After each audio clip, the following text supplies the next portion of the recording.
Have you ever stopped to think about why our society is so obsessed with the idea that everyone needs to have a purpose? Why do we feel this constant pressure to discover our life mission?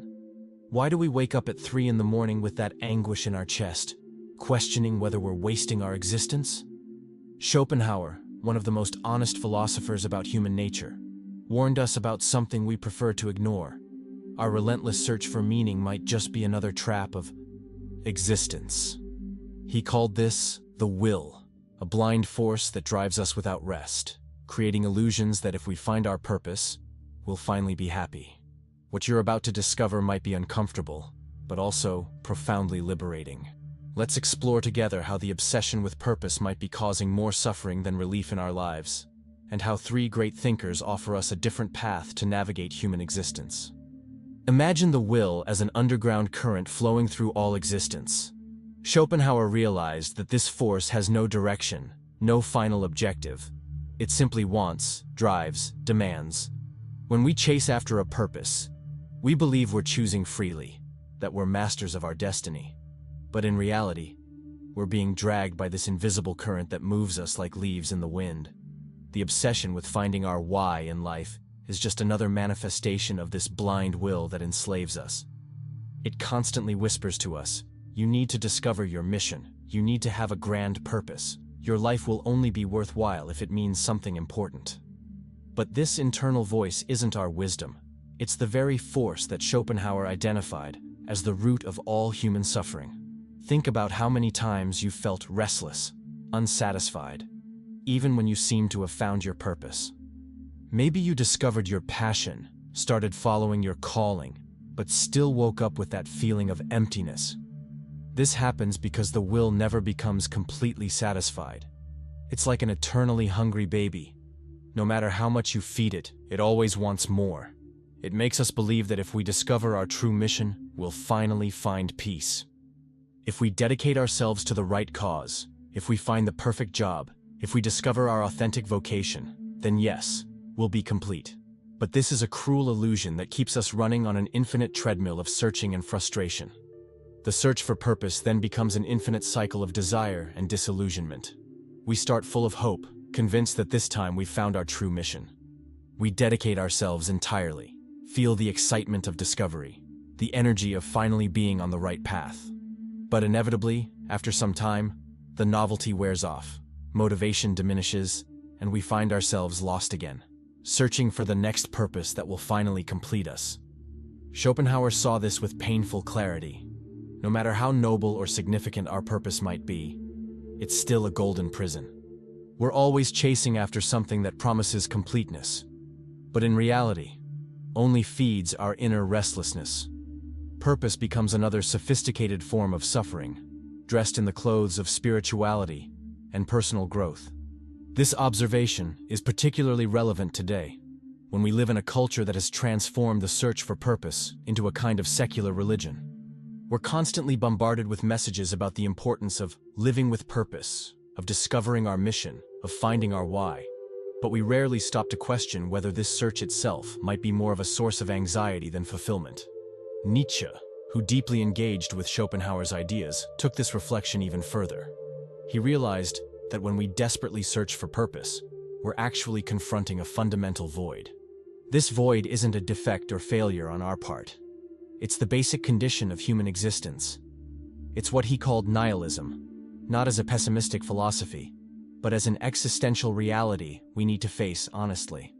What Nietzsche called nihilism isn't just the absence of traditional values, but the frightening discovery that perhaps there's no intrinsic meaning waiting to be discovered.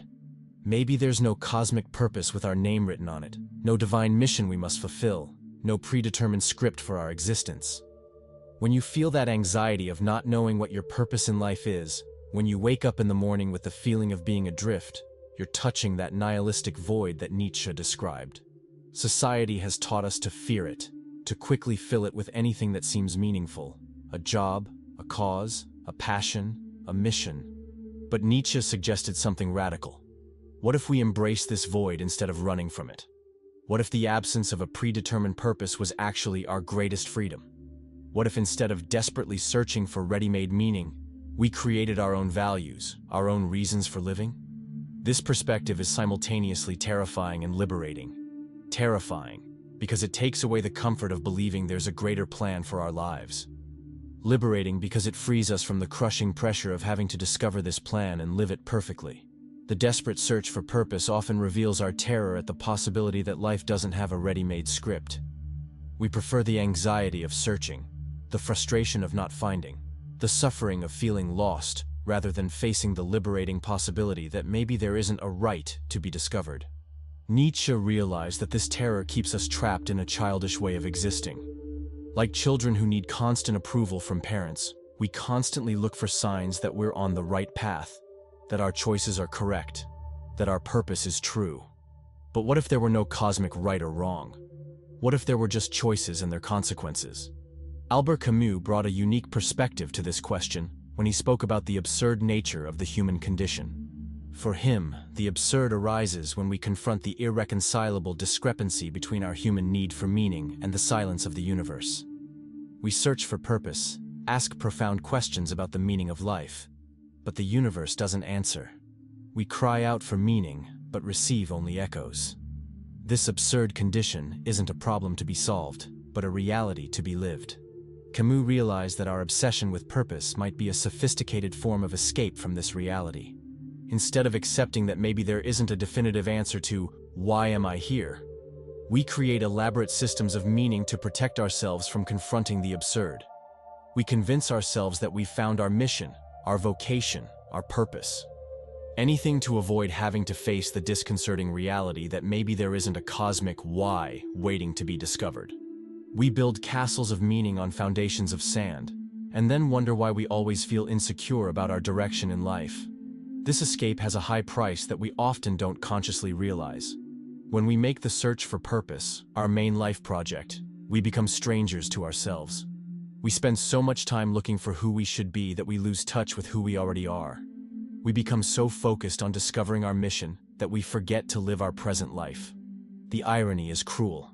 In the search for meaning, we often lose the ability to live meaningfully in the present moment. We're always looking forward, always waiting for real life to begin when we discover our true purpose. But while we're searching, life is happening now, and we're missing it. Camus observed that this anxious search for purpose keeps us in a constant position of waiting. We wait to discover our mission to start living fully. We wait to have clarity about our path to make important decisions. We wait to find our why to commit entirely to something. But this waiting can last a lifetime. Our society not only allows but actively encourages this obsession with purpose, transforming this inner search into yet another product to be consumed. We live in an era where purpose has become a commodity like any other, sold through books, courses, lectures, coaches, and digital influencers. This commercialization of purpose is particularly insidious because it presents itself as genuine help. Life coaches promise to help us discover our mission through exercises and questionnaires. Self-help books guarantee foolproof formulas for finding meaning. Online courses sell the illusion that purpose is something that can be bought, installed, and activated like an app on your phone. The problem isn't that these people necessarily have bad intentions, but that this entire industry is built on the premise that you're incomplete without a clear and grand purpose. It profits from your existential insecurity, selling solutions to a problem that perhaps doesn't need to be solved in the way we imagine. This commercialization creates terrible social pressure. If you don't have a clear and elevated purpose, you feel inadequate, as if you're failing at being human. If you question the need to have a grand purpose, you're seen as pessimistic, lazy, or lacking ambition. If you admit you don't know what your mission in life is, people become uncomfortable and start giving you advice on how to discover it. The search for meaning has become another form of social competition, another way to feel superior or inferior to others. People with noble purposes, saving the environment, helping underprivileged children, creating transformative art, occupy a moral pedestal. People with ordinary jobs are encouraged to find ways to transform their activities into cosmic missions. Observe how we talk about work today, especially among people with higher education. It's not enough to have a job that pays the bills and allows you to live with dignity. It needs to be a passion. It's not enough to do well what we do and contribute positively to society. It needs to be our mission. It's not enough to find satisfaction in work. It needs to be aligned with our higher purpose. We've created the impossible expectation that every moment of our professional life must be connected to some transcendent meaning. If you work in an area that isn't your true passion, you're seen as someone who's sold out or doesn't have the courage to follow your dreams. If you can't turn your hobby into a career, it's as if you're not an authentic person. The inconvenient truth is that most jobs necessary for society to function aren't intrinsically purposeful in the romantic sense we imagine. Someone needs to fix plumbing, process documents, clean offices, organize inventory, serve dissatisfied customers. These jobs can be done with dignity, care, and competence, but transforming them into cosmic missions is a form of self-deception that only increases our internal pressure. There's nothing wrong with having a job that simply sustains your life and allows you to do other things you consider important. There's nothing shameful about working to pay the bills while finding meaning in other areas: relationships, hobbies, contributions to the community, personal growth. But our culture makes us feel like failures if we don't transform every aspect of life into a grand expression of purpose. Social media has amplified this performance of purpose in ways that even Schopenhauer couldn't have imagined in his most prophetic nightmares. Everyone seems to have discovered their vocation, to be pursuing their dreams, living with clear intention and unwavering direction. LinkedIn has become a constant parade of people announcing how they found their true purpose and how it transformed their lives. Instagram is full of personal growth influencers sharing inspirational quotes about living with purpose, following your passion, never giving up on your dreams. YouTube has thousands of videos promising to teach you how to discover your life mission in 10 steps or less. TikTok has transformed the search for purpose into viral 60-second content. But behind these inspirational posts and carefully curated profiles, how many people aren't simply pretending to have clarity about something that actually leaves them confused and anxious? How many aren't performing certainty about their purpose while internally feeling lost and constantly questioning whether they're on the right path? We create online personas that project purpose and direction, while our internal reality might be quite different, full of doubts, changes of direction, moments of discouragement, unresolved questions about what we really want from life. This dissonance between our public image as people with purpose and our internal reality of uncertainty creates a special kind of suffering. We feel fraudulent, as if we're deceiving the world about who we really are. We're afraid to admit that we don't have all the answers, that sometimes we feel lost, that our journey is more chaotic and less linear than our social media timeline suggests. This pressure to maintain the performance of having discovered our purpose can disconnect us even further from our authentic experience. Modern entrepreneurship culture has added another complicated layer to this obsession, transforming purpose into yet another type of disguised ambition. Following your passion has become code for monetize your interests. Living with purpose has become synonymous with build your personal brand. Finding your mission now means identify a business opportunity. This subtle commercialization corrupts the genuine search for meaning, transforming it into yet another strategy for material success. Purpose is no longer about authentic contribution or deep personal fulfillment. It's about finding a market niche you can dominate while feeling good about yourself. Young people are especially vulnerable to this pressure. They're constantly bombarded with stories of other young people who found their purpose and built business empires around it. The implicit message is that if you're not transforming your passion into profit, you're not really following your true purpose. When purpose becomes performance, when mission becomes marketing, we lose touch with deeper and quieter impulses that might be trying to communicate with us. Maybe your true nature is quieter, simpler, less Instagrammable than you imagine. Maybe your way of contributing to the world doesn't fit the heroic narratives that our culture sells. Maybe you're someone whose greatest contribution is being a loyal friend, an attentive neighbor, a trustworthy coworker. Maybe your way of making the world better is through small acts of kindness that no one will ever know about. Maybe your purpose is simply to live with integrity and presence, without necessarily changing the world dramatically.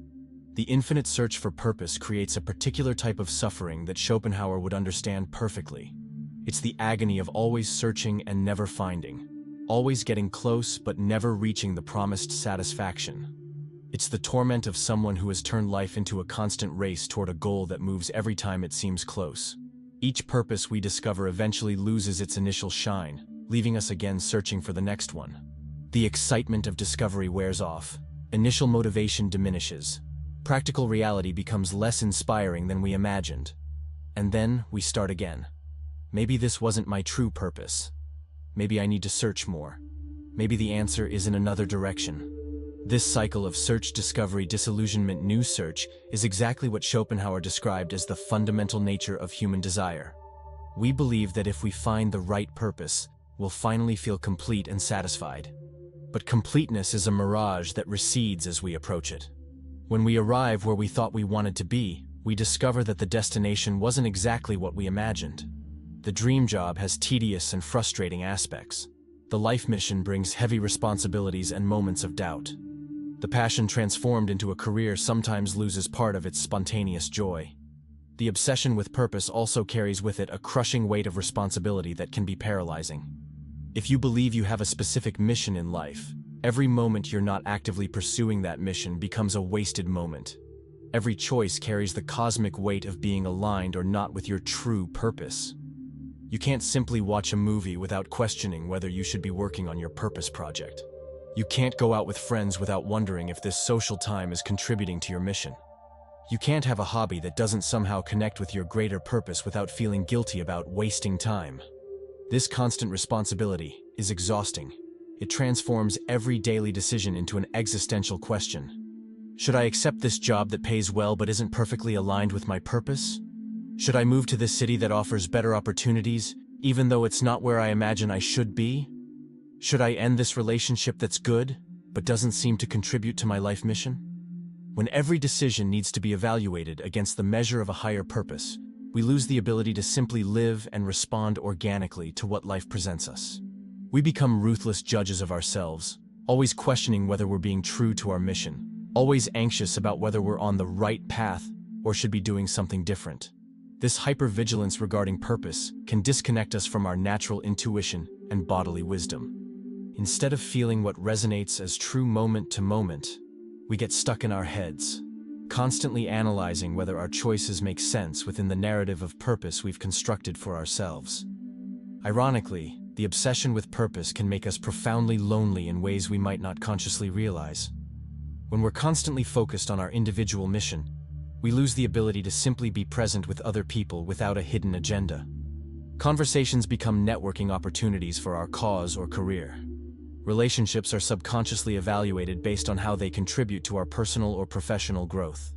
We lose the simple and joyful art of human connection without specific purpose, just for the pleasure of being together, sharing experiences, laughing together, supporting each other mutually. This utilization of relationships is particularly destructive because it happens subtly. It's not that we consciously see people as tools for our objectives, but our mind, conditioned by the search for purpose, inevitably categorizes experiences as useful or useless for our mission. Time wasted talking about apparently unimportant things with a friend becomes a source of internal restlessness. Social events without clear connection to our purpose seem like frivolities we should avoid. Relationships that don't make us grow in obvious ways are questioned and sometimes abandoned. This existential loneliness is aggravated by the belief that each person has a unique and special purpose they must discover and pursue individually. If we're all on specific personal journeys toward unique destinations, how can we really connect deeply? How can we share genuine experiences if we're all focused on our particular missions? The culture of individual purpose can make us forget that we are fundamentally social and interdependent beings. Our fulfillment and well-being are intimately connected with the quality of our relationships and our capacity to contribute to healthy communities. But when we're obsessed with discovering our unique personal mission, we can lose sight of these simpler and perhaps more important dimensions of human life. Schopenhauer offered a radical alternative to this endless race: deep and courageous acceptance. Not the passive resignation of someone who has given up on life, but the mature recognition that maybe life doesn't need to have a grand purpose to be worth living with fullness and dedication. Maybe the obsession with meaning is, itself, a source of unnecessary suffering that we add to the already sufficiently complex human experience. Maybe we can live with care, love, and integrity, without needing to justify every action through a narrative of higher purpose. This acceptance is profoundly liberating because it allows us to stop torturing ourselves with questions that might not have satisfactory answers. Instead of wasting precious mental energy constantly searching for our purpose, we can use this energy to live more fully, love more deeply, contribute more genuinely to the well-being of people around us. This acceptance doesn't mean giving up on acting in the world or stopping caring about things. It doesn't mean becoming apathetic or irresponsible. It means stopping torturing yourself with the demand that every action needs to be justified by a higher purpose. It means finding peace in the possibility that maybe there isn't a cosmic script you need to discover and follow perfectly. It means allowing your actions to flow more organically from your authentic nature, your present circumstances, your current capacities, and the needs you perceive around you. Instead of acting because it's my purpose, you act because something resonates as true, useful, loving, or necessary in this specific moment. Nietzsche, despite his philosophical differences with Schopenhauer, reached a similar conclusion through a different path. His concept of amor fati, love of fate, wasn't about finding purpose in the experiences we live, but about embracing life as it is, with all its contradictions, difficulties, and beauties, without needing external justifications or consoling narratives. Amor fati isn't passive acceptance, but an active affirmation of life in its totality.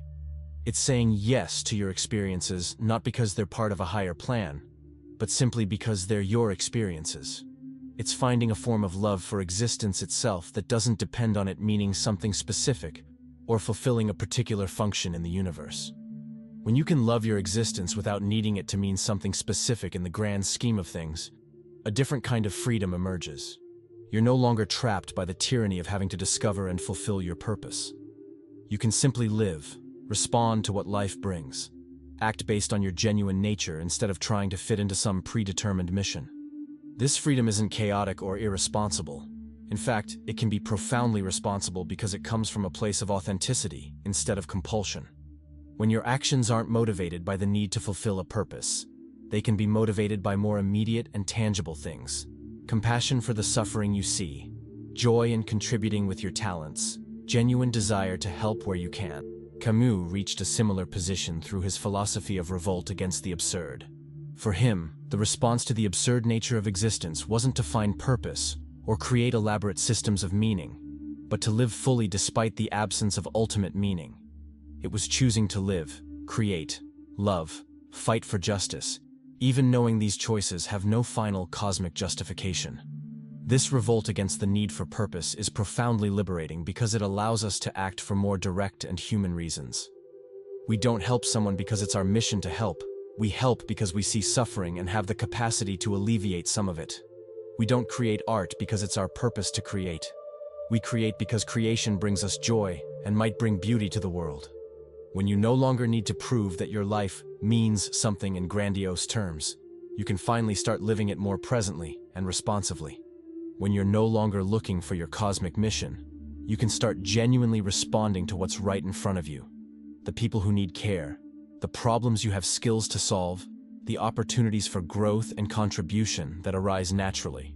This approach doesn't eliminate direction or intention from life, but allows direction and intention to emerge more organically. Instead of trying to discover a fixed purpose and then organizing your entire life around it, you can allow your values, interests, and contributions to evolve naturally based on your lived experience. There's an ancient wisdom in detachment that echoes through these philosophical perspectives.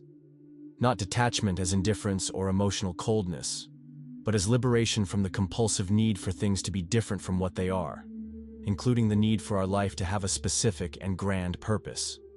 When we detach from the obsession with purpose, we create space for more subtle and organic forms of meaning.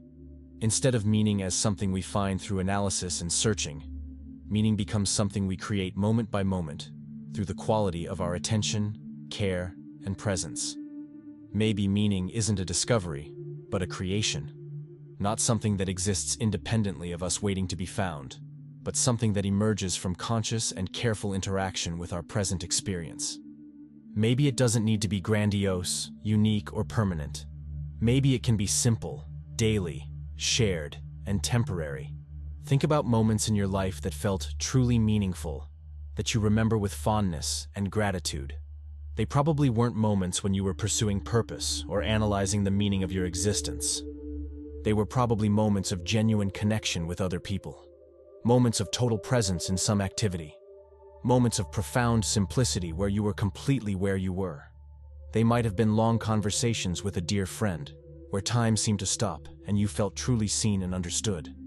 They might have been moments in nature where you felt a deep connection with something greater than yourself, not because you discovered your purpose, but because you were totally present. They might have been occasions when you helped someone in a simple and direct way, without great fanfare or recognition.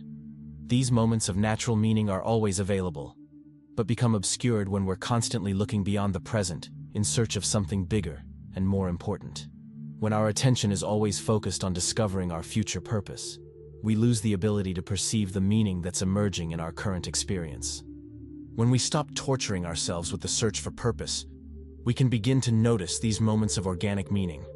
They don't need to be defended or justified through elaborate narratives. They simply are. They don't need to fit into a coherent life mission.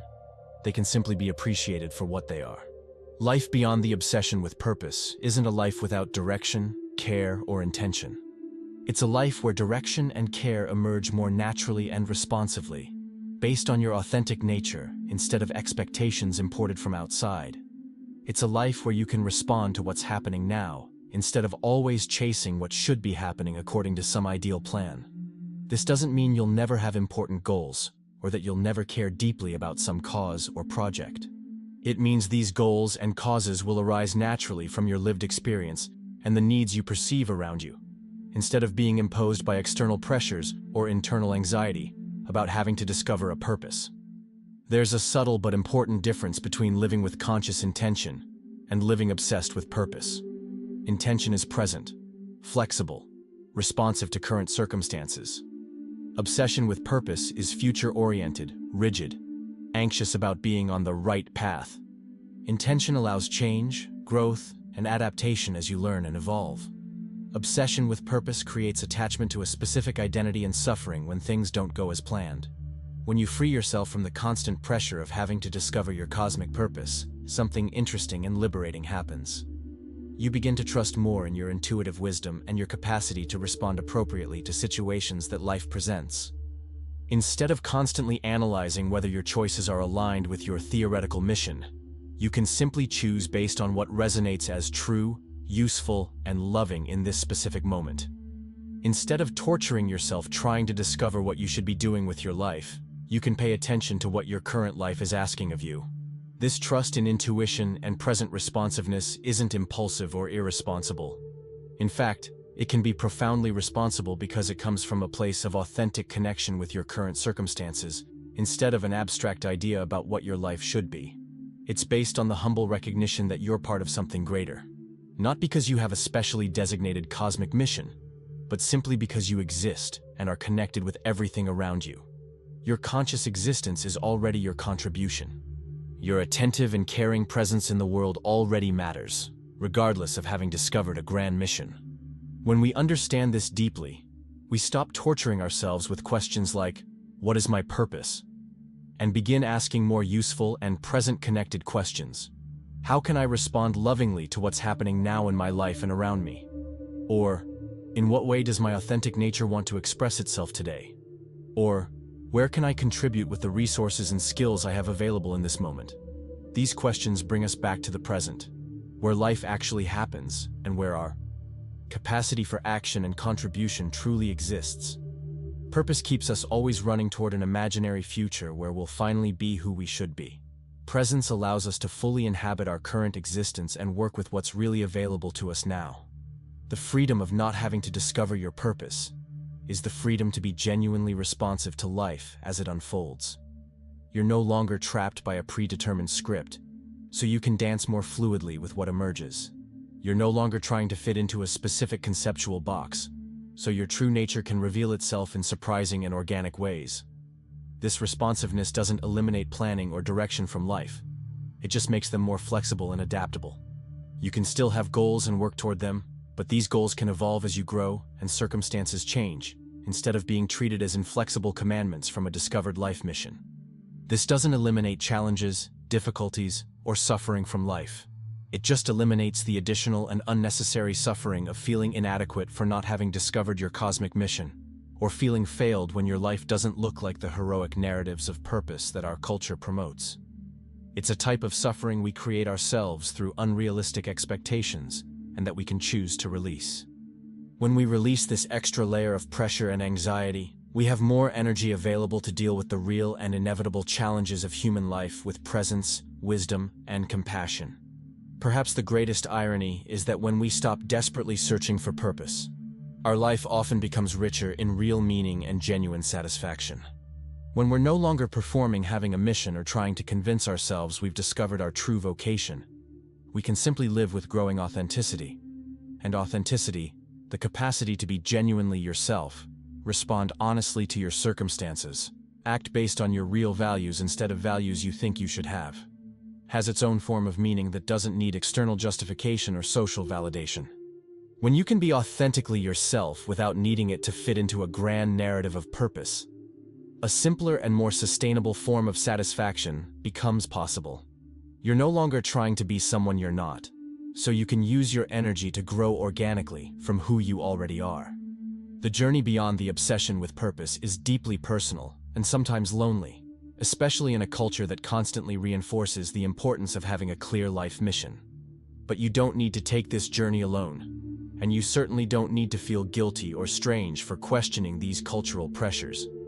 There's a growing community of people exploring these territories of the human soul, questioning the same social pressures, discovering gentler and more sustainable ways to live a meaningful life without the constant anxiety of searching for purpose.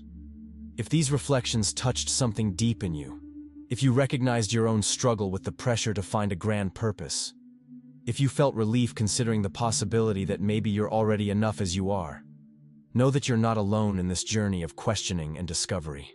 There's a community of people exploring these profound questions through the lenses of archetypal psychology and existential philosophy. In our exclusive ebook, Alchemy and Archetypes, we continue these intimate conversations, offering practical tools and consolidating perspectives to navigate existence without the constant pressure of having to discover a grand mission or justify your existence through purpose. If you felt at home with these ideas, if they resonated with something true in your experience, consider subscribing to the channel and leaving a like on this video, not because you should or because it's expected, but because these reflections touch something real in you, and you'd like to continue exploring these deep territories of human experience together with us.